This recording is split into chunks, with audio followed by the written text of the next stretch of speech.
নতুন প্রজন্মের উদ্দেশ্যে আপনার কোনো বক্তব্য বা উপদেশ শুনতে যাচ্ছি আপনি। হ্যাঁ, নতুন প্রজন্মের কাছে আমার অবশ্যই কিছু বলার আছে।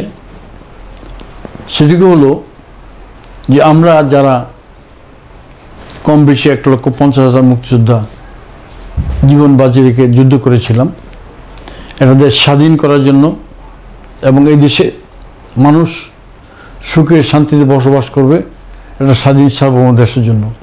আমরা নিজেরা কখনো আমাদের কোনো বেতন নির্ধারণ ছিল না এবং আমরা সরকার আমাদের এমন কথা বলে নাই যে দেশ স্বাধীন হলে তোমাদেরকে চাকরি দেবো, তোমাদেরকে বাড়ি দেবো, গাড়ি দেবো, ভাতা দেবো। আমরা সে চাই নাই। আমরা গিয়েছি একটা দেশ স্বাধীনের জন্য। আমরা কী অবস্থা ছিল এবং পূর্ব পাকিস্তানের একটা উদাহরণ যদি দেই যে কেন্দ্রীয় সরকারে পাকিস্তানের সময় 85% যেত পাকিস্তানি, পূর্ব পাকিস্তান আর পশ্চিম পাকিস্তানি, মাত্র 15% ছিল বাঙালি। আজকে আমি কি পেলাম না পেলাম সেটা বড় কথা নয়। আমাদের সবচেয়ে বড় অ্যাচিভমেন্ট যেটা হচ্ছে, আমাদের সবচেয়ে বড় পাওনা হচ্ছে এই স্বাধীন দেশ সার্বভৌম বাংলাদেশ। এই দেশে নৌবাহিনীর প্রধান, সেনাবাহিনীর প্রধান, বিমান বাহিনীর প্রধান, প্রেসিডেন্ট, প্রধানমন্ত্রী সবাই আমার বাঙালি, সব বাঙালি, 100% বাঙালি। কাজী অনুরোধ থাকবে এই দেশটা আমরা জীবন বাজিয়ে রেখে জীবনের বিনিময় এনেছি।